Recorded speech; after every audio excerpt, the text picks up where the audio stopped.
What's up, everybody? My name is John. Welcome to Planet Worms again.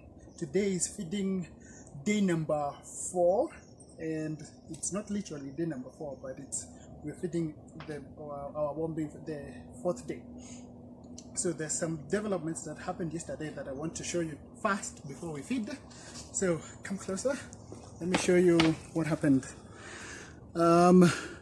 As you can see, we added some more pre-compost on top of our worm bin, and then we removed the newspaper because it was heating up a bit, but the worms right now are okay. They're doing better. We just added an inch of just pre-compost of cow dung and other waste. If you don't have, you can find either compost, cow dung, anything that you can find, just add it. So that's the only thing that we changed yesterday, and as you can see, the worms are doing fine. Now the whole worm bin is stabilized. It's still a bit warm, but it's a bit more stabilized for the earthworms right now. So that's how it looks like. They're still even down there feeding.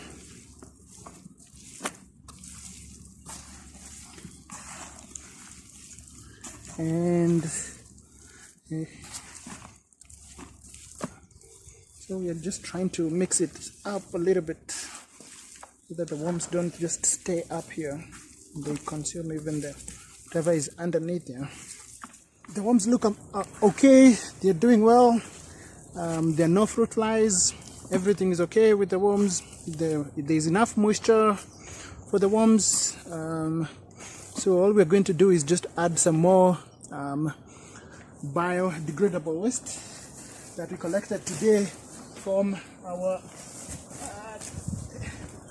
dustbin, and this is how it looks like today. It's a bit more colorful.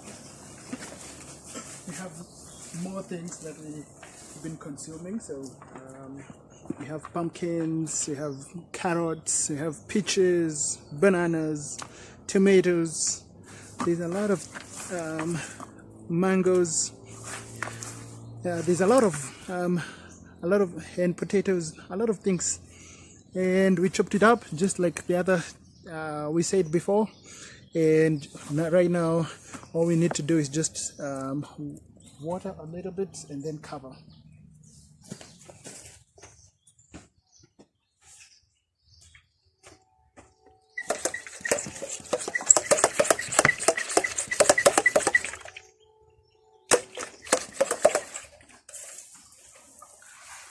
Just make sure it's a bit moisture, has a little bit more moisture on the new material that we added today. And then all we're going to do is cover and wait for them to consume it. And that's why I've been bringing you through the process to show you that observation is key to a successful vermicomposting process. So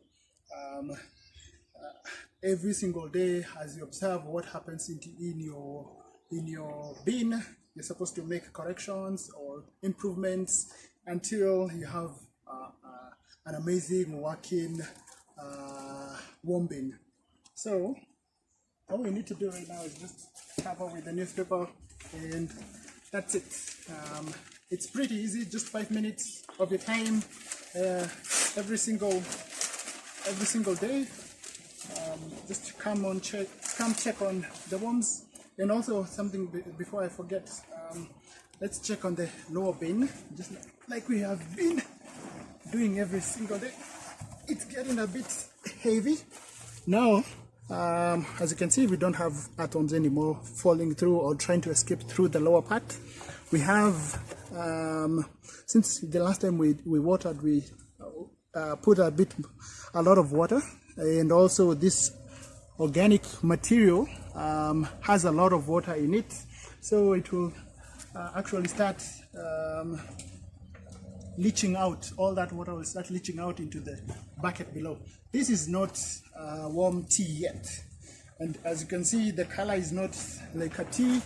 It's a bit thicker, and it will stink if you keep it for too long. So this, you can be draining it out each and every single day. drain this out so that it doesn't make your worm bin start to stink, and also it can attract a lot of fruit flies. So all we're going to do is just throw this out right now, and then we're going to wash it a little bit so that it stops stinking.